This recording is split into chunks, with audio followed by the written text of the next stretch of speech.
जितना फल भगवान जी दे रहे थे ना, उससे दुगना फल प्राप्त हो जाएगा। क्योंकि देवताओं लोग हमसे बहुत दूर हैं। हमारे सबसे नजदीक कौन है? पितृलोक। भाई जो नजदीक में होगा, आवाज पहले वो सुनेगा ना। भगवान का वैकुंठ धाम तो बहुत दूर है,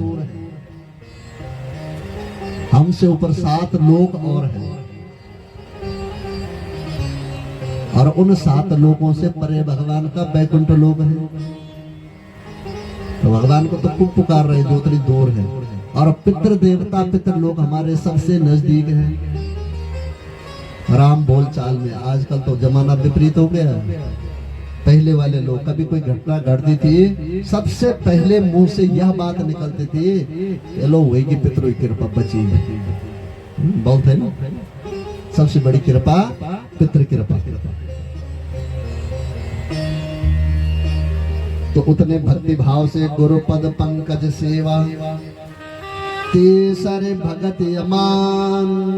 माता पिता की सेवा करना, गुरु ब्राह्मण की सेवा करना, घर में कोई अतिथि आए उसका सत्कार करना, ये तीसरे नंबर की भक्ति है।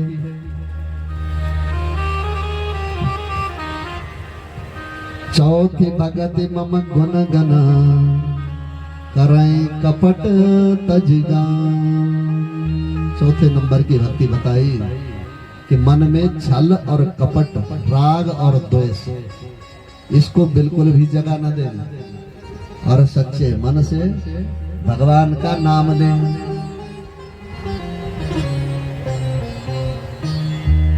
और कई बार पता चले पड़ोसियों से बड़ी झगड़ा हुए, राम राम बोलते होते पड़ोस को नो राम तब मैं राम भी नहीं बोल रहे कि लेके तय दगड़े हमारे झगड़ा, तब तो तय को नो होने लगे।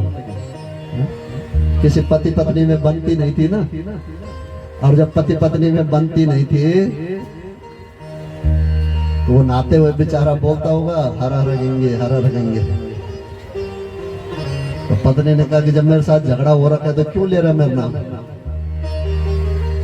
तब बेचारा दूसरे दिन से स्नान कर रहा है, और हर हर गंगे मन का मनोदय, मन ही मन स्मरण किया, आगे ने बोला हर हर गंगे शब्द नहीं बोला। तो करई कपट तजगान, छल कपट को छोड़ करके, राग द्वेष को छोड़ करके जो भगवान के नाम का जाप करता है, चौथे नंबर की भक्ति है।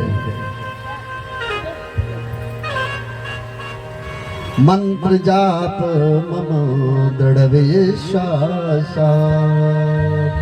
5वें नंबर की भक्ति तुलसी बाबा बता रहे हैं। मंत्रों में बड़ी शक्ति है, शब्दों में बड़ी शक्ति है। जो शब्द बोले जाते हैं, तो देखिए विचार करें, किसी व्यक्ति को बुला रहे हैं और नाम लेकर के उसे पुकारा, हेलो भाई फलाना इधर आ, तो और वो आपके पास में आ गया। तो जब साधारण सा व्यक्ति उसका नाम लेने से वो आपकी बातें सुन सकता है, तो जब हम भगवान का नाम लेंगे और भगवान के नाम के निमित्त जो मंत्र हमारे ऋषि मुनियों ने बनाए हुए हैं, उन मंत्रों के द्वारा आवाहन करेंगे, तो कैसे नहीं हमारी मनोकामना पूर्ण होगी। भगवान की दृष्टि पड़ी कि स्वपाद मूले पतितम तमर्भकम, मेरे चरणों में ये कौन लेटा हुआ है। तो अपना वरद हस्त भगवान ने प्रहलाद के सिर के ऊपर रखा और उठाया प्रहलाद को, और प्रहलाद जी को उठा करके आज अपनी गोदी में बिठाया। तो यहाँ पर सारे देवी देवता आकर के कहते हैं, ब्रह्मा दया सुरगणा मुनयोथ सिद्धा, सात्वैकतानमतयो वचसां प्रवाहे, नाराधितं पुरगणे रदुनापि विप्र, किं पृष्ठ महदिशा में हरे रो समर्पित कर दिया भगवान के श्री चरणों में। और ये कहता हुआ यम धर्म कामार्थ विमोक्त कामा भजन्त इष्टा गतिमाप्नुवन्ति क्यं पाशिशोरा तपिते हम अव्ययम् करोतु मेदा हृदयो विमोक्षणम्। भगवान आते हैं, उसकी पुकार सुनने के बाद में हाथ में चक्र लेकर के और यहाँ पर ग्राह का उद्धार करते हैं और गज की रक्षा करते हैं। तो यहाँ पर भगवान का जो नाम है वो चक्र पाणी भी पड़ा, चक्र हाथ में लेकर के और ग्राह की रक्षा की। सारे देवता लोग आकर के और भगवान की स्तुति करते हैं, भगवान की प्रार्थना करते हैं। बोला प्रभु आप अपने भक्तों की रक्षा करने के लिए किस प्रकार से प्रकट हो जाते हैं। फिर देवासुर संग्राम के बाद में आज सारे देवता असुरों ने अपना आधिपत्य बना लिया था। फिर भगवान के पास में जाते हैं देवता, तो भगवान कहते हैं कि समुद्र का मंथन करो और समुद्र मंथन से कुछ उपाय कुछ हल निकलेगा।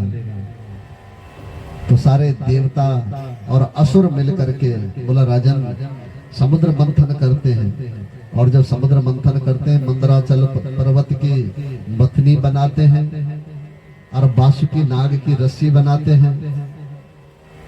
और जब समुद्र मंथन आरंभ होता है तो यहाँ पर भगवान का कच्छप अवतार भी होता है।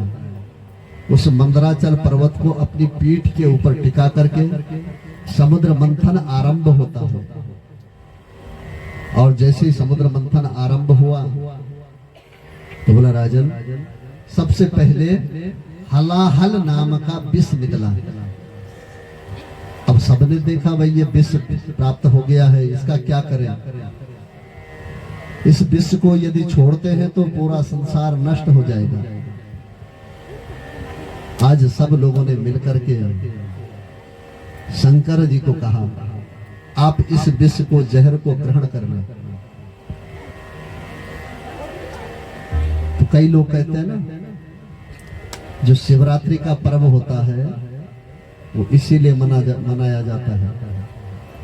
भगवान शंकर ने सबके चेहरों पर देखा, सब चाहते थे भगवान शंकर इस जहर का पान कर ले, किसी ने भी मना नहीं किया। और भगवान ने जैसे ही मुंह खोला वो सारा जहर हलाहल अपने कंठ में ले लिया। विचार किया इसको कंठ से नीचे उतारता हूं तो मेरे हृदय में तो भगवान विद्यमान है, राम जी है। और ये विष यदि हृदय तक पहुंचेगा तो मेरे प्रभु को कष्ट होगा। और आज भगवान ने उस विष को कंठ में ही धारण कर लिया और उस विष के कारण भगवान शंकर का गोरा स्वरूप था। कर्पूर गौरम करुणावतारम। और उस गोरे शरीर में कंठ में जब विष गया तो भगवान का कंठ नीला हो गया और तब से भगवान का नाम नीलकंठ महादेव भी पड़ा। बोले शंकर भगवान की जय। कहते हैं ना कई लोग भाई भांग क्यों पी रहा है, बोला शंकर जी की बूटी है इसे पी रहा हूँ। भाई शंकर जी की तरह पी रहा है तो चल तो थोड़ा सा तो जहर भी पी के दिखा, तब चलेगा पता कैसा भक्त है शंकर जी का। फिर समुद्र मंथन आगे बढ़ा और दूसरे नंबर में कामधेनु गाय निकली और कामधेनु गाय यज्ञ हेतु ऋषियों को दे दी गई। फिर तीसरे नंबर में उच्च श्रवा नाम का घोड़ा निकला, वो प्रहलाद जी के पौत्र बलि महाराज को दिया गया। और उसके बाद चौथे नंबर पर ऐरावत हाथी निकला, वो देवराज इंद्र को दे दिया। फिर कौस्तुभ मणि निकली, वो भगवान विष्णु को दे दी गई। छठे नंबर पर कल्प द्रुम ग्रंथ निकला, वो इंद्र को दे दिया।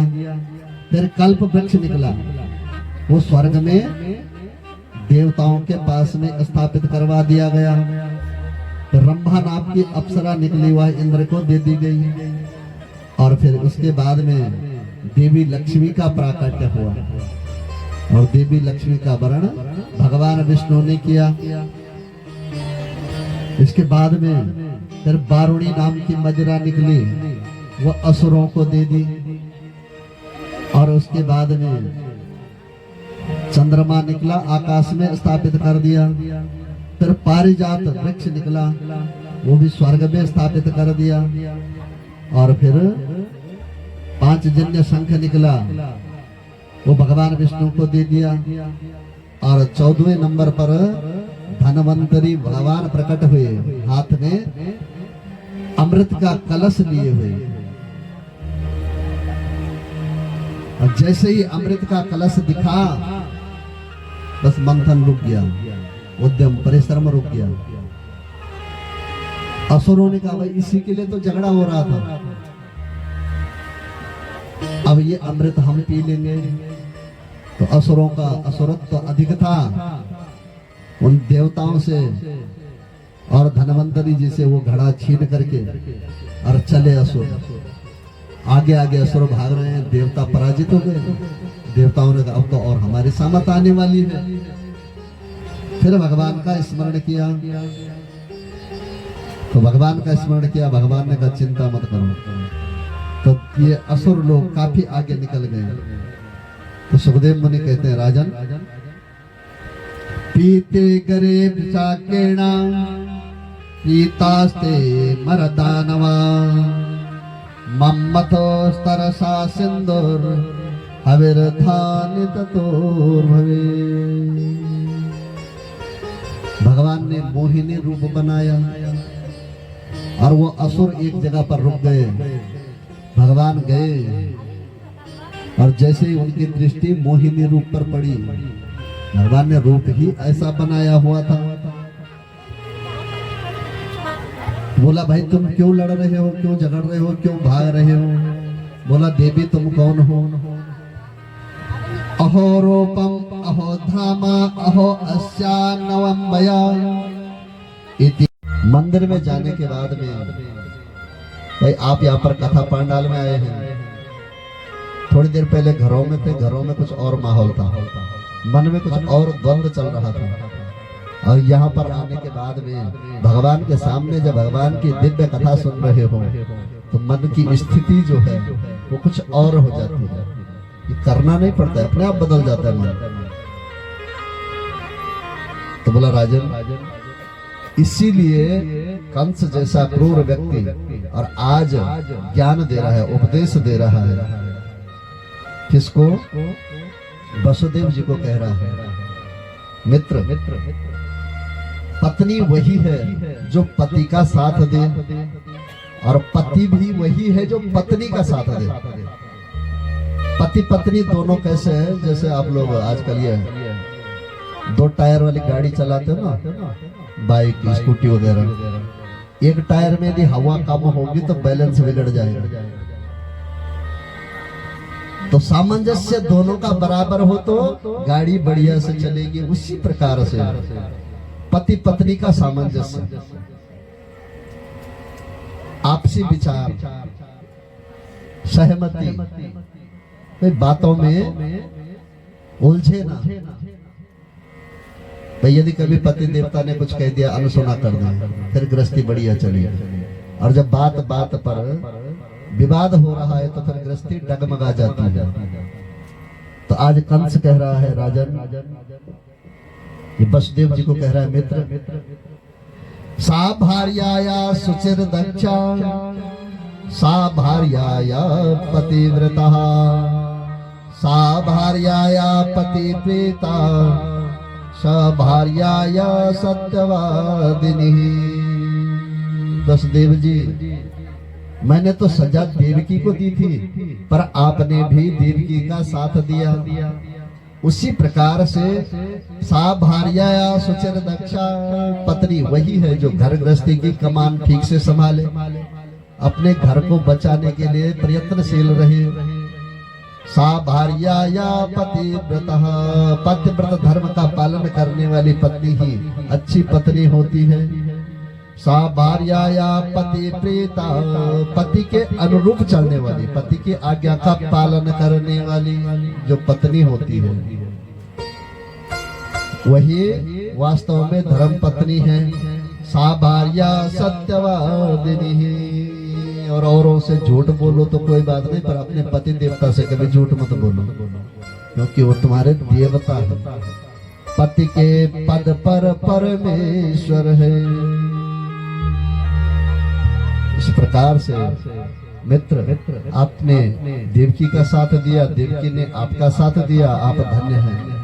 और ऐसा कहते हुए पुनः लड़खड़ाता हुआ कंस वापस अपने कक्ष में आ जाता है।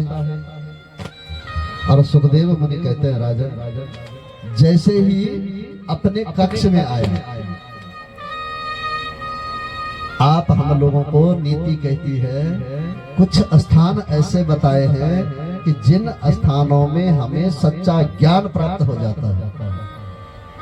पर सा यदि स्थिरताम जाति कौनमुचेत बंधनात्, ये ज्ञान यदि स्थिर रह जाए तो फिर हम बंधन में फंसने वाले नहीं हैं, पर ये अस्थिर ज्ञान है।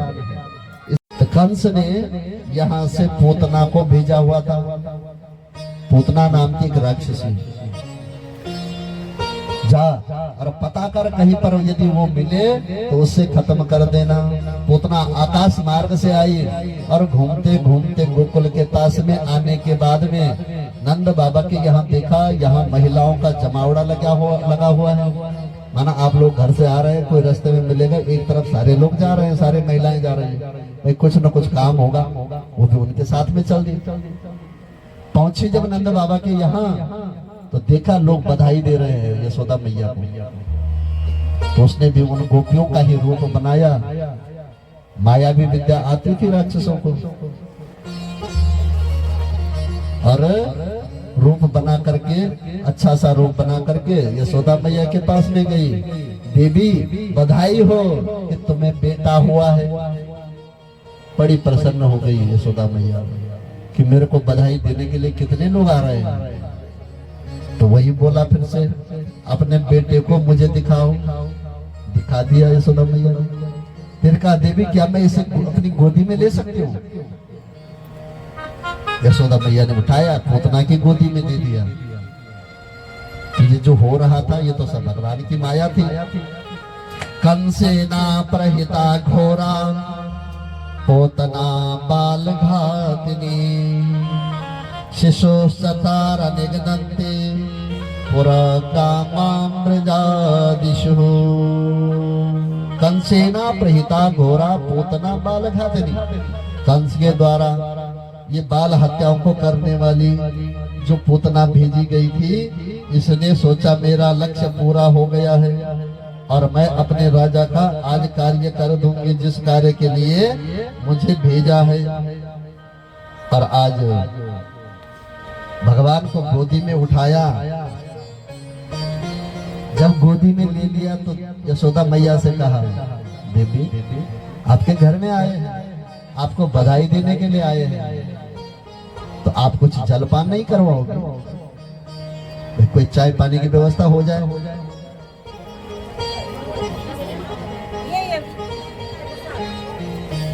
तो यशोदा मैया चली गई, अपने बच्चे को वहां पर छोड़ दिया पूतना के पास में। अब ये जो पूतना है,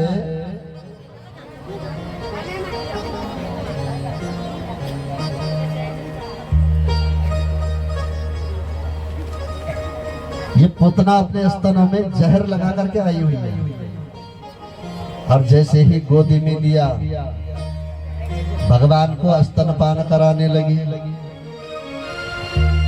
यहाँ पर सुखदेव मुनि कहते हैं, राजन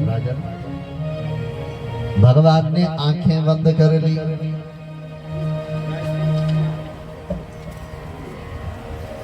बोला आंखें क्यों बंद की? कि इसलिए आंखें बंद की कि भगवान नहीं चाहते थे कि मैं किसी पापी का मुंह देखूं। तो बोला जब नहीं चाहते थे तो स्तनपान भी ना करते। तो बोला इसके पीछे भी कारण था। तो परीक्षित जी ने पूछा प्रभु बताइए ना क्या कारण था। इसे सीधे समुद्र में फेंक देता है और समुद्र में जब इसे फेंकता है तो एक मछली इन्हें प्रद्युम्न जी को निकल जाती है और मछुआरा इस मछली को पकड़ता है और जैसा देखा इतनी बड़ी मछली है अपने राजा संबरासुर के पास में ले जाता है। संबरासुर ने उठा करके आज उस मछली को अपने रसोइया के पास में दिया। इनके पास में मायावती नाम की इनके रसोई करने वाली एक देवी थी जो कि रति का दूसरा जन्म था। और ये प्रद्युम्न जी महाराज ये कामदेव के रूप में जन्म लिया था इन्होंने। और जब इसके पास में दिया तो जैसे ही मछली का पेट फाड़ा वहां से इस बच्चे का जन्म हुआ। आज संबरासुर को दिखाया महाराज इस बच्चे के पेट से तो बच्चे का जन्म हुआ है मछली के पेट से। मेरी कोई संतान नहीं है, क्या इस बच्चे को मैं रख लूं? तो संबरासुर ने कहा ठीक है तुम रख लो। उसका लालन पालन किया और वही प्रद्युम्न आज संबरासुर की मृत्यु का कारण बना और संबरासुर का उद्धार प्रद्युम्न जी के हाथों हुआ। बोले श्री कृष्ण भगवान की। तो ये भगवान का पहला विवाह था। अब इसके बाद में भगवान आगे जाकर के जो दूसरा विवाह होता है भगवान का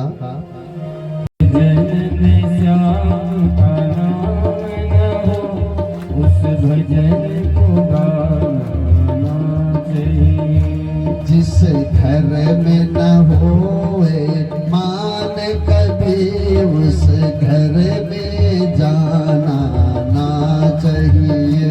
जिस घर में न हो कभी मान के उस घर में जाना ना चाहिए। जिस घर में न होए मान कभी उस घर में न जाना ना चाहिए। जिस घर में न होए मान कभी उस घर में न जाना नहीं चाहिए। चाहे बेटी कितनी प्यारी हो उस सर पे बिठाना ना चाहिए। चाहे बेटी कितनी प्यारी हो उस सर पे बिठाना ना चाहिए। चाहे बेटी कितनी लाडली हो उस घर घर में घुमाना ना चाहिए। चाहे बेटी कितनी लाडली हो उस घर घर घुमाना ना चाहिए। चाहे बेटा कितना प्यारा हो उस सर पे बिठाना ना चाहिए। चाहे बेटा कितना प्यारा हो उस सर पे बिठाना ना चाहिए। जिस भजन में श्याम का नाम न हो उस भजन को गाना ना चाहिए। जिस भजन में श्याम का नाम न हो उस भजन को गाना ना चाहिए। चाहे भाई कितना बैरी हो उस भेद छुपाना ना चाहिए। चाहे भाई कितना बैरी हो उस भेद छुपाना ना चाहिए। चाहे पत्नी कितनी प्यारी हो उसे भेद बताना ना चाहिए।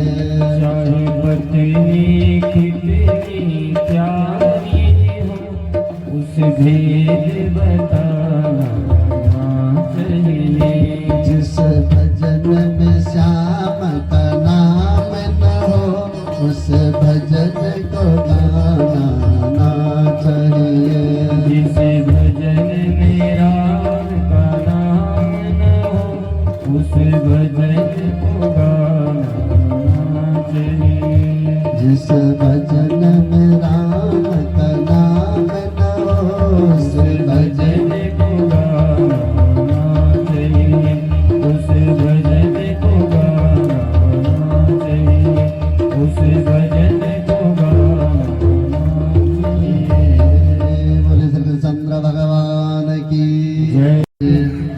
द्विविधो नाम वानरः सुग्रीव सचिव श्रोता भ्राता महेंद्रस्य वीर्यवान। बहुत ताकतवर बंदर, उसने सुना कि मेरे मित्र का वध हो गया है।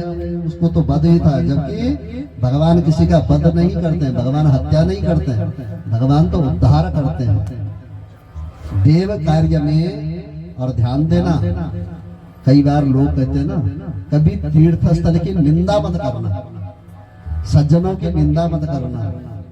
कई लोग कहते हैं ना, जो जब 2012-13 में क्यों प्रधान जी बाढ़ आई थी ना केदारनाथ में, तो लोगों ने कहा, कई लोगों के मुंह से हमने सुना कि केदारनाथ में भाई जो पापी पापी थे वो मरे वहां। ऐसा बिल्कुल नहीं हुआ, वो मरने वाले सब धर्मात्मा थे। शिव सायुज्य जैसे कैसे को नहीं मिलता है, क्योंकि गरुड़ पुराण में भी भगवान के द्वारा स्वयं गरुड़ पुराण जो है वो भगवान विष्णु का और गरुड़ जी का संवाद है। और ये जो हम दिव्य कथा यहाँ पर कह रहे हैं ना, ये श्रीमद् भागवत महापुराण, इस पुराण के अंतर्गत 18,000 श्लोक है और गरुड़ पुराण के अंदर 19,000 श्लोक है, 1,000 ज्यादा है। तो उस गरुड़ पुराण में चर्चा आई है कि तीर्थ स्थलों की निंदा करने वाले जो लोग होते हैं वो भी नरकगामी होते हैं, और तीर्थों में जो मृत्यु को प्राप्त हो जाते हैं, युद्ध क्षेत्र में जो सैनिक मृत्यु को प्राप्त हो जाते हैं, गाय और ब्राह्मण की रक्षा करते करते जो व्यक्ति मृत्यु को प्राप्त हो जाता है, तो ऐसे लोगों का, जबकि शास्त्र ये कहता है कि जिसका क्रियाक्रम नहीं होता है वो अधोगति को प्राप्त होता है, उसकी आत्मा डोलती है। पर इन कार्यों को करते हुए जो व्यक्ति मृत्यु को प्राप्त हो जाए और उसका कोई क्रियाकर्म संस्कार भी ना हो, तब भी वो भगवान के वैकुंठ धाम का अधिकारी बन जाता है। तो ऐसे तीर्थ स्थलों में जो व्यक्ति मृत्यु को प्राप्त होता है, तो ये समझो कि जो शिव सायुज्य सभी को प्राप्त नहीं होता है, जो वहां पर मृत्यु को प्राप्त हुए सब पुण्य आत्माएं थी, तो भोले बाबा ने उन्हें अपने वैकुंठ धाम में, अपने शिव लोक में प्राप्त करवाया। तो आप हम लोग भी तीर्थ स्थलों में बैठे हुए हैं, बहुत बड़ा तीर्थ है, पर हम इसकी महत्ता नहीं समझ रहे हैं। कितना बड़ा तीर्थ है कि सामने देव नदी गंगा के दर्शन हो रहे हैं, पास में भगवान विष्णु का वैकुंठ धाम, भू वैकुंठ बद्रीनाथ धाम है, पास में केदारनाथ धाम है, इधर से गंगोत्री मैया, गंगा भागीरथी आ रही है, इधर से यमुना मैया आ रही है। ऐसे क्षेत्र में हम बैठे हुए हैं। तो ये द्विविध नाम का बंदर जब कृष्ण प्राप्ति करो शाश्वत, कृष्ण प्राप्ति करो शाश्वत, प्रेमानंद फल प्रदम, प्रेमानंद फल प्रदम, श्रीमद् भागवतम शास्त्रम, श्रीमद् भागवतम शास्त्रम, कलौकीरेण भासितम, कलौकीरेण भासितम, त्वदीयं वस्तु गोविंदम, तदीयं वस्तु गोविंदं, तुभ्यमेव समर्पयेत्, तुभ्यमेव समर्पयेत्, तेना त्वतंग्रि कमले, तेना त्वदङ्घ्रि कमले, रति मे यच्छ शाश्वतीम्, रति मे यच्छ शाश्वतीम्। इस प्रकार से परीक्षित जी महाराज को मुक्ति मिली, और आपके इन दिव्य पितरों को भी मुक्ति मिलने के बाद में ये भगवान के श्री वैकुंठ धाम में गमन कर रहे हैं। आप लोगों का बहुत बहुत धन्यवाद कि आपने अपने पितरों के प्रति इतनी सौहार्दतापूर्ण ये यज्ञ किया। भगवान के श्री चरणों में निवेदन करेंगे कि आपकी संपूर्ण मनोकामनाएं पूर्ण हो। और यहाँ पर जो ये दिव्य कथा चली, जिन सब लोगों का मैंने नाम पढ़ा, इन लोगों ने आपका सहयोग किया, आप लोगों का बहुत बहुत धन्यवाद। यहाँ पर ये जो कीर्तन मंडली है, कीर्तन मंडली वालों का भी बहुत बहुत धन्यवाद, समस्त ग्राम वासियों का बहुत बहुत धन्यवाद। और यहाँ पर आपके हमारे साथ में आए हुए जो ब्राह्मण देवता है, यदि हमारी मंडली के द्वारा जाने अनजाने कहीं पर कोई चूक हुई हो, जुबान फिसल करके कोई ऐसा शब्द बोला हो जो आपको चुभन करे, तो उन शब्दों के लिए आप सबसे हम माफी चाहते हैं। और धन्यवाद प्रकट करते हैं इस कुल के, इस परिवार के कुल पुरोहित जो मोहनलाल रतूड़ी जी हैं। इनकी पुरोहित की जी की देखरेख में यह कार्य संपन्न हुआ। भगवान आपकी संपूर्ण मनोकामनाएं पूर्ण करें। इस यज्ञ अनुष्ठान को में जो मूल पाठ किया नरोत्तम रतूड़ी जी ने, आपकी भी संपूर्ण मनोकामनाएं पूर्ण हो। और इस यज्ञ मंडप में जो पूजा का काम किया, अर्चना का काम किया, बार बार आपको खींच खींच करके ला रहे हैं पूजा में बिठाने के लिए। कमलेश जी, आपने भी यहाँ पर जो ये पूजा की, बहुत सुंदर पूजा की। आपकी भी मनोकामनाएं पूर्ण हो। आपके साथ में उपाचार्य का काम नवीन नोटियाल जी ने किया। बहुत बढ़िया ढंग से ये कार्य संपन्नता की ओर ले गए। पैसा कमाने की चीज है, धन संपदा फिर से प्राप्त हो जाएगी, पर पुण्य कर्म इसी प्रकार से अर्जित होते हैं। कभी कभार ऐसा मौका मिलता है। नोटियाल जी की मनोकामना पूर्ण हो। सामवेद का गायन करने वाले संगीताचार्य अनिल नोटियाल जी, आपने भी सुमधुर ध्वनि में यहाँ पर भगवान को मनाया। सामवेद के द्वारा बहुत अच्छे भजन किए। भगवान के श्री चरणों में निवेदन करेंगे कि आपके कंठ में इसी प्रकार से मां सरस्वती का वास रहे। आपका साथ दिया संगीताचार्य मनोज भट्ट जी ने। भगवान आपके ऊपर भी अपना वरद हस्त बनाए रखे। बहुत अच्छा कार्य तरीके से यहाँ पर भगवान को मनाया, सामवेद का गायन किया। और भोजन बनाने वाले कोठारी जी, अच्छा भोजन इन्होंने कराया। इनकी भी मनोकामनाएं पूर्ण हो। ध्वनि संचालन करने वाले जो यहाँ पर बैठे हुए हैं, आपकी भी मनोकामनाएं पूर्ण हो। और समस्त ग्राम वासियों की समस्त मनोकामनाएं पूर्ण हो। आपका बहुत बहुत धन्यवाद। और इन्हीं शब्दों के बाद साथ में इस कथा चर्चा को विराम देते हैं। और जाने अनजाने यदि हमारे द्वारा कहीं पर जबान फिसल जाती है, पढ़ते हुए किताब में कभी कभार होता है ना, कुछ और लिखा हुआ है, हम कुछ और बोल देते हैं। यदि कोई ऐसा शब्द मुंह से निकला हो जो आपको सहन न हुआ हो, तो अपना स्नेही जन, अपना बेटा समझ करके, अपना भाई समझ करके, अपना छोटा भाई बड़ा भाई मान करके हमें माफ कर देना। और ये भक्ति आपके अंदर धारा प्रवाह से इसी प्रकार चलती रहे। और भगवान के श्री चरणों में निवेदन करेंगे कि फिर से आपकी ग्राम सभा में इसी प्रकार का सत्संग होता रहे। सभी लोग चाहते हैं ना होता रहे, एक मन पर हो सत्संग, बहुत अच्छी बात है।